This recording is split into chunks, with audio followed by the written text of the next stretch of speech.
दे रही है आप लोगों को? हेलो क्लास, मेरी आवाज़ आ रही है? हेलो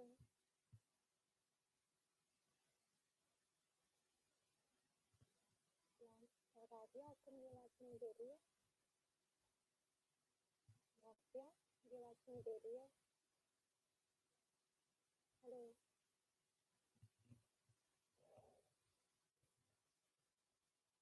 हेलो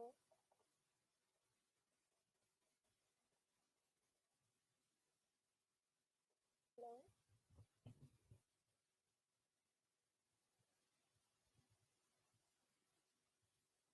आवाज़ नहीं सुनाई दे रही है आप लोगों को?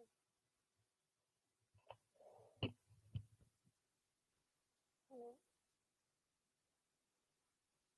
हेलो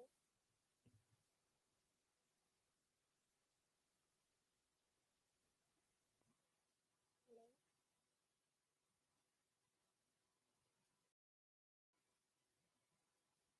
हेलो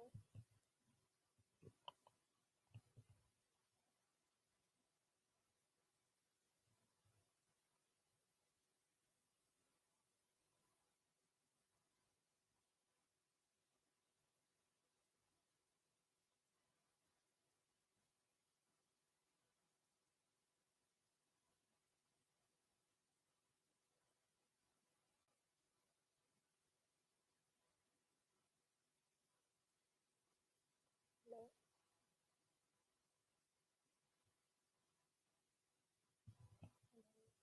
क्लास, मेरी आवाज़ आ रही है? हेलो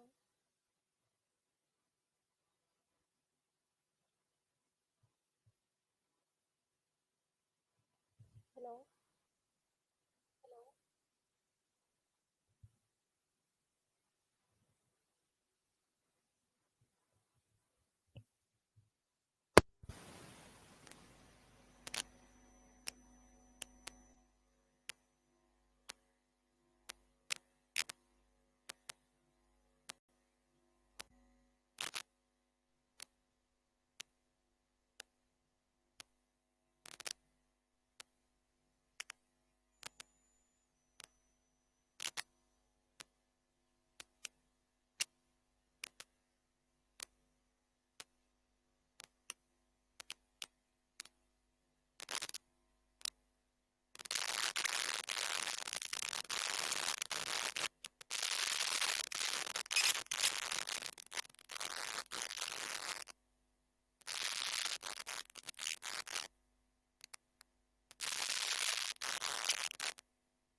हेलो हेलो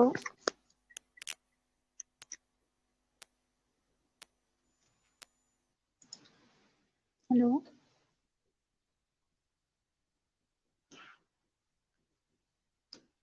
क्लास, मेरी आवाज सुनाई दे रही है?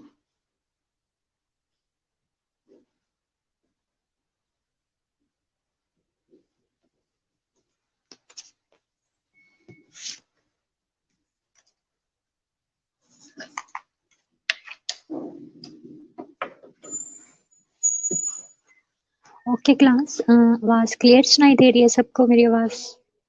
आवाज क्लियर है?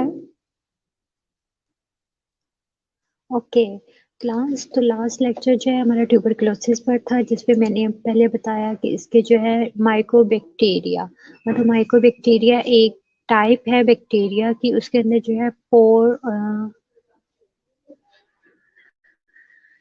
5 टाइप्स के जो है वो डिफरेंट, मतलब जो उसी कैटेगरी के हैं, सेम कैटेगरी के हैं, उसकी जो है वो बताया हुआ है, जिसमें माइकोबैक्टीरियम ट्यूबरक्लोसिस है, माइकोबैक्टीरियम लेप्री है, माइकोबैक्टीरियम एवियम, माइकोबैक्टीरियम कैंसाई और माइकोबैक्टीरियम चिलानी है। ठीक है, तो ये 5 टाइप्स हैं जो माइकोबैक्टीरिया में इंक्लूड है। तो इनमें से बेसिकली जो है हमने सिर्फ एक जो है डिस्कस करेंगे, माइकोबैक्टीरियम ट्यूबरक्लोसिस, जो ह्यूमंस में जो है वो डिजीज कॉज करते हैं ट्यूबरक्लोसिस की।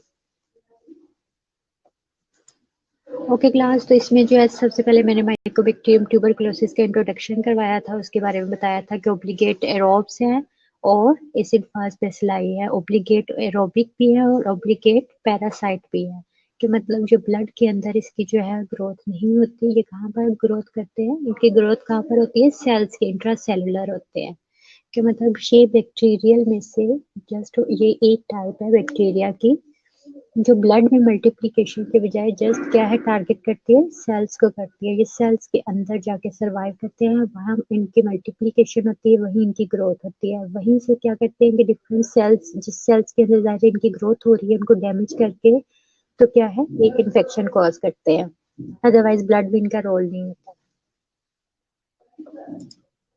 उसके बाद मैंने बताया कि इनकी ग्रोथ जो होती है बहुत ज्यादा स्लो होती है, 18 आवर्स मिनिमम रिक्वायर्ड होते हैं जब इसे मीडिया के ऊपर ग्रो करवाते हैं। ठीक है, जब सैंपल लेते हैं तो आर्टिफिशियल मीडिया के ऊपर इसकी ग्रोथ करवाते हैं, तो ये मिनिमम 18 आवर्स में जो है इसकी ग्रोथ होती है, मतलब 1 से 2 में ये डिवाइड होता है। ट्रांसमिशन मैंने बताया रेस्पिरेटरी ड्रॉपलेट्स, मतलब एरोसोल्स कफिंग के थ्रू जो है इसकी ट्रांसमिशन होती है। इम्यूनिटी और हाइपर सेंसिटिविटी मैंने बताया कि इसमें इम्यूनिटी में जो है फॉर एग्जांपल किसी एक को एक लाइफ में एक टाइम जो है माइकोबैक्टीरियम ट्यूबरक्लोसिस से इन्फेक्शन हुआ है, तो उसके बाद जो है इन दोबारा से उसके ब्लड में जो है एंटीबॉडीज तो प्रेजेंट होंगे, बट वो एंटीबॉडीज का जो है उस इन्फेक्शन कंट्रोल करने में कोई रोल नहीं होगा। क्यों रोल नहीं होता? क्योंकि एंटीबॉडीज ने जो काम करना होता है वो ब्लड के अंदर जो है इन्फेक्शन को ट्रीट करना होता है, किल करना होता है, ठीक है, एंटीजन को। बट ये जो है माइकोबैक्टीरियम, ये बैक्टीरिया ये ब्लड के अंदर प्रेजेंट ही नहीं है, इसलिए इसमें जो मैंने आपको पढ़ाए थे इम्यूनिटी सेल्स का जो है वो इस इन्फेक्शन में रोल है बेसिकली। जैसे वायरल इन्फेक्शन में immunity cells CD4 CD8 involve होते हैं, सेम ऐसे ही बैक्टीरियल इन्फेक्शन में जस्ट माइकोबैक्टीरियम ट्यूबरक्लोसिस इन्फेक्शन में जो है इम्यूनिटी सेल्स इन्वॉल्व होते हैं। क्लास मेरी आवाज आ रही है आप लोग को? और ये कॉन्सेप्ट्स क्लियर हैं? लास्ट लेक्चर मैंने जो पढ़ाया अभी जस्ट ये कि मैंने रिवीजन करवाई है, ओवरऑल जस्ट आपको किया है कि नेक्स्ट स्लाइड्स पर जाने से पहले पिछली स्लाइड्स की एक बार रिवीजन हो जाए। ठीक है, तो इसमें basically T helper cells involve है। उसके बाद मैंने जो है क्लिनिकल फाइंडिंग्स ये मैंने ये पढ़ा दिए थे, बेसिकली जो है ट्यूबरक्लोसिस के साइन सिम्टम्स में फीवर, फटीग, नाइट स्वेट्स और वेट लॉस। नाइट स्वेट्स और वेट लॉस जो है ये इसके जो है एक इंडिकेशन है कि पता चलता है किसी सिनेरियो में, किसी एमसीक्यूज में आ रहा है तो आपको इससे क्लियर होना चाहिए कि उसे ट्यूबरक्लोसिस है या माइकोबैक्टीरियम ट्यूबरक्लोसिस की बात हो रही है। ठीक है, उसके बाद जो स्पेसिफिक इसके साइन सिम्टम्स हैं उसमें क्या है, सेक्यूफुला, अरिथमा नोडोसम और माइलरी ट्यूबरक्लोसिस है, ट्यूबरक्लोसिस मेनिंजाइटिस और ट्यूबरक्लोसिस, हाँ, ट्यूबरक्लोसिस ऑस्टियोमाइलिटिस है। ठीक है, तो ये मैंने बताया था कि मेनिंजाइटिस में जब वो किसी और जगह पे स्प्रेड हो जाता है ट्यूबरक्लोसिस का इन्फेक्शन, तो उससे जो है जब वो स्प्रेड होता है तो जिस एरिया पे स्प्रेड होता है उसकी बेस पे इनको नेम दिया गया है। वैसे तो ये पल्मोनरी, मतलब इसका प्राइमरी साइट ऑफ इंफेक्शन क्या है, एरिया क्या है, लंग्स है। सबसे पहले ये लंग्स को टारगेट करते हैं। लंग्स में अगर फॉर एग्जाम्पल इसको ट्रीट नहीं किया जाए, इसका ट्रीटमेंट नहीं लिया जाए, तो ये जो है बाकी ऑर्गन्स को भी इन्वॉल्व करते हैं। ठीक है, जब बाकी ऑर्गन्स में ये टीबी जो है स्प्रेड होती है तो जिस ऑर्गन में जाएगी उसी ऑर्गन के बेस पे इसका नाम रखा हुआ है। जैसे फॉर एग्जांपल ये लंग्स से जो है हमारे जीआईटी सिस्टम में स्प्रेड हुई है तो उसका गैस्ट्रोइंटेस्टाइनल ट्यूबरक्लोसिस का नेम दे दिया है। ठीक है। तो यहाँ से हमने डिटेल में पढ़ना है gastrointestinal tuberculosis. It is characterized by abdominal pain and diarrhoea accompanied by more generalized symptoms of fever and weight loss.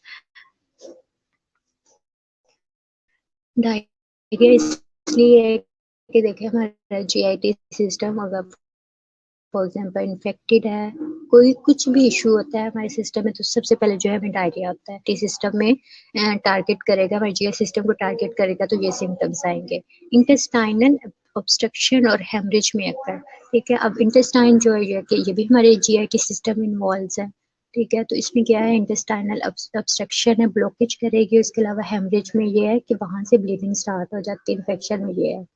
Tuberculosis of gastrointestinal tract can be caused by either mycobacterial tuberculosis when it is swallowed after being cupped. अब देखिए glass एक जो है respiratory infection cause कर रहा है, तो इसका रूट जो है रेस्पिरेशन का था, तो हमारे जीआईटी सिस्टम में कैसे गया, सही है।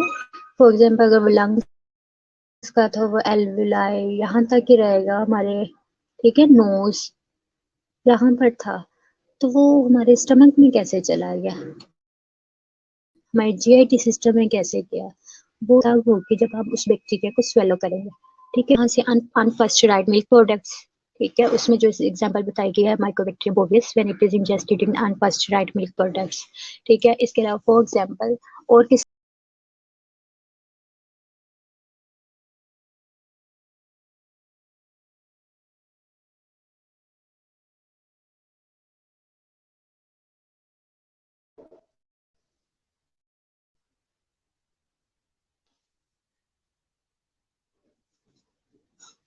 ओके क्लास, आवाज सुनाई दे रही है?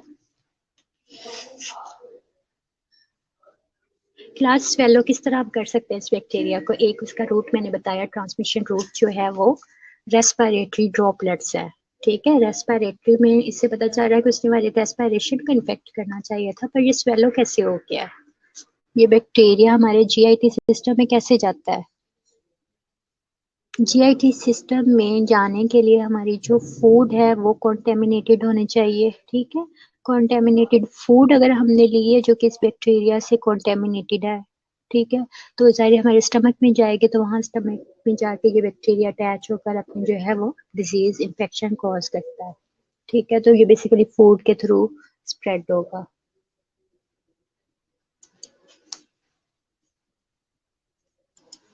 ओके क्लास, अंबर ने कहा कि ये मैं जो है रिपीट कर दूं, गैस्ट्रोइंटेस्टाइनल ट्यूबरक्लोसिस। वैसे ट्यूबरक्लोसिस की जब हम बात करते हैं तो ये पल्मोनरी, मतलब कि इसमें हमारा लंग्स जो है, प्राइमरी साइट क्या है इसकी इन्फेक्शन कॉज करने की, हमारे लंग्स हैं। लंग्स से ये मजीद स्प्रेड होता है डिफरेंट ऑर्गन्स में। तो जिस ऑर्गन में ये स्प्रेड होता है उस ऑर्गन की बेस पे इसका नाम जो है वो पल्मोनरी ट्यूबरक्लोसिस की बजाय क्या हो जाता है, गैस्ट्रो इंटेस्टाइनल ट्यूबरक्लोसिस। मजीद आगे मैंने इसकी टाइप्स बताई हैं, ओरोफेरेंजियल ट्यूबरक्लोसिस, रीनल ट्यूबरक्लोसिस। मतलब कि यही माइकोबैक्टीरियम ट्यूबरक्लोसिस जब हमारे किडनीज को जाके इन्फेक्ट करेगा तो उसे रीनल ट्यूबरक्लोसिस का नेम दिया हुआ है। तो मतलब उसी ऑर्गन की बेस पे जो है इसका नाम रखा गया है। लंग्स में है तो रेस्पिरेटरी ट्यूबरक्लोसिस है, ठीक है। तो हम उसे जो है रेस्पिरेटरी ट्यूबरक्लोसिस नहीं कहते, बाकियों को जस्ट ये ट्यूबरक्लोसिस है तो इसका मतलब है कि उसने प्राइमरी जो उसकी साइट है, पहला टारगेट लंग्स ही है, इसलिए इसे क्लियर या मजीद एक्सप्लेन करने की हमें जरूरत नहीं होती। जस्ट हम ट्यूबरक्लोसिस कह रहे हैं तो इसका मतलब है कि हम लंग्स की ही बात कर रहे हैं।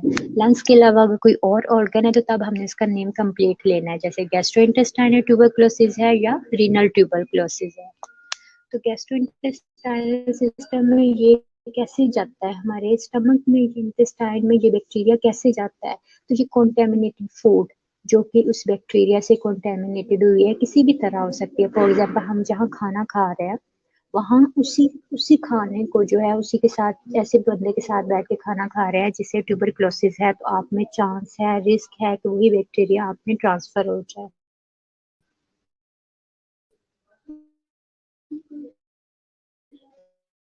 ठीक है। क्योंकि मैंने ये बताया कि इसका रेस्पिरेटरी रूट है, तो हो सकता है जो एक बंदा ट्यूबरक्लोसिस वो सांस भी ले रहा है से गुजर करते हुए की, ठीक है, ठीक है। तो वो फॉर एग्जाम्पल उसने यही सेम जैसे कह रहे हैं कि कॉन्टेमिनेटेड फूड जो है उसे हर तरह से सेफ रखना होता है फूड को कॉन्टेमिनेशन होने से। तो ट्यूबरक्लोसिस पेशेंट से तो मोस्टली जो ऐसे प्रिवेंशन किस तरह होती है कि ट्यूबरक्लोसिस पेशेंट को जो है हम आइसोलेट रखते हैं, उनके साथ बैठ के खाना पीना नहीं चाहिए, ठीक है। शेयरिंग ट्यूबरक्लोसिस का बंदा पॉजिटिव है तो उससे जो है अवॉइड अवॉइड मतलब शेयरिंग कि उसे मेंटली अवॉइड करना है, ये कि उसके खाने पीने के बर्तन सेपरेट रखने चाहिए, बच्चों को उसके पास जाने से अवॉइड करवाना चाहिए, ठीक है। तो ये ट्यूबरक्लोसिस एक कम्युनिकेबल डिजीज है, एक बंदे से दूसरे में स्प्रेड होती है। तो इस तरह जो है कि उस एक बंदे की वजह से हमारी फूड जो है वो कॉन्टेमिनेटेड हुई और उस फूड को हमने खा लिया। तो इस तरह वो फूड कहाँ गई है, हमारे स्टमक में गई, इंटेस्टाइन में गई, तो उसने वहां जाकर गैस्ट्रोइंटेस्टाइनल ट्यूबरक्लोसिस किया। क्लियर हुआ अंबर, क्लियर हुआ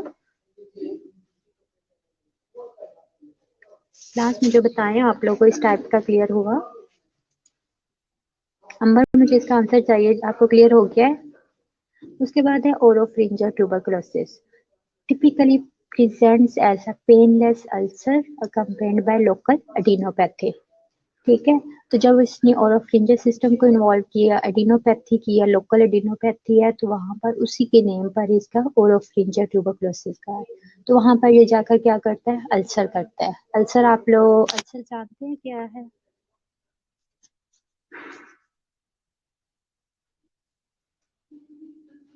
क्लास साथ साथ मुझे कमेंट्स में बताते जाए व्हाट इज अल्सर, ठीक है।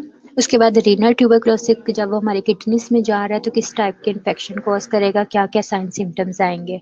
डिस्यूरिया है, हेमाचूरिया है, फ्लैंक पेन है, स्टीराइल पाइजूरिया, ठीक है। क्लास ये आप लोग डिफरेंट टर्म्स हैं, आप लोगों ने ये पढ़े होंगे, ठीक है। हेमाचूरिया, डिस्यूरिया, फ्लैंक पेन, ये इसके स्पेसिफिक साइन सिम्टम्स हैं। ये कहीं पर भी फ्लैंक पेन आ रही है, हेमाचूरिया फ्लैंक पेन आ रही है, तो आपको पता होना चाहिए कि कोई ना कोई रीनल की उसे डिसीज है फ्लैंक पेन।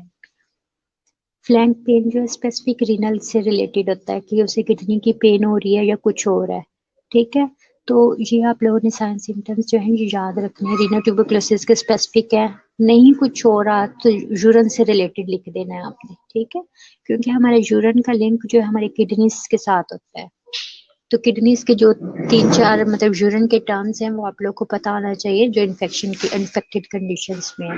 स्टीराइल पाइजूरिया, पाइजूरिया मीन मतलब क्या है, क्या ये मैं एक टर्म आपको समझा रही हूँ कि ऐसे क्या होता है कि जब हम किसी ट्यूबरकुलोसिस पेशेंट का जो है यूरिन सैंपल लेते हैं, ठीक है रुशना, गुड, ओके। तो मैं स्टीराइल पाइजूरिया एक टर्म, स्टीराइल मीन क्या होता है, स्टीराइल का टर्म एक स्टीराइल तब यूज करते हैं कि जब वो कॉन्टेमिनेटेड नहीं है, स्टीराइल है।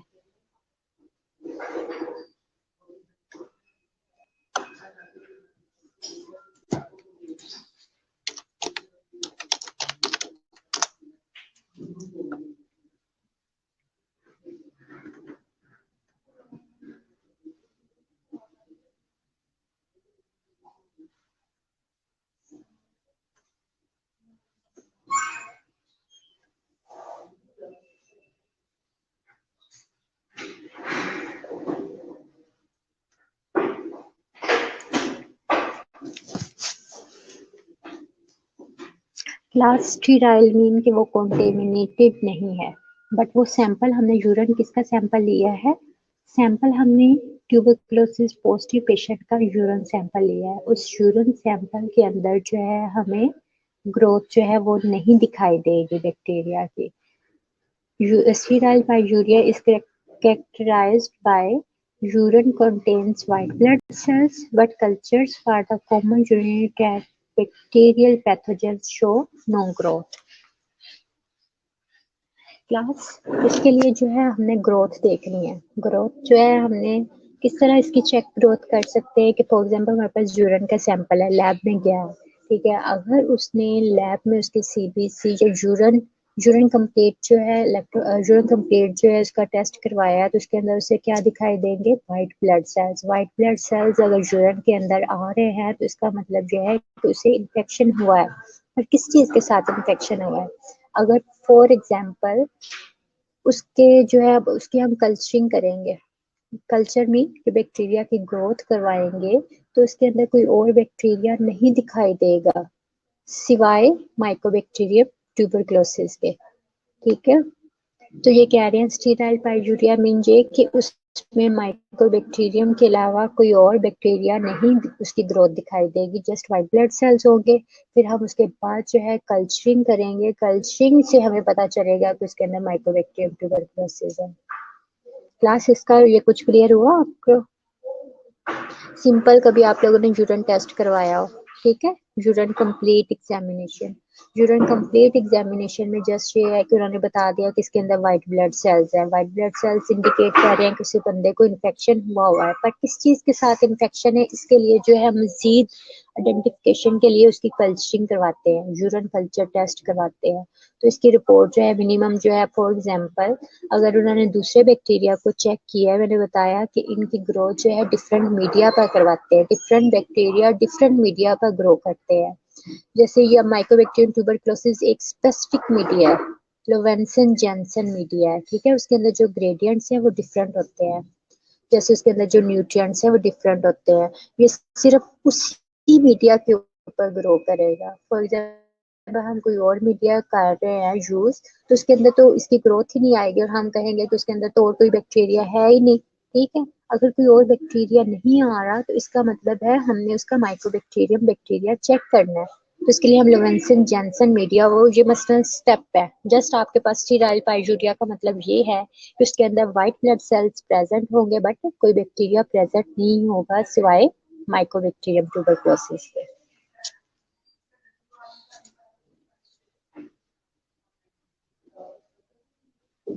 क्लास क्लियर हो गया ना?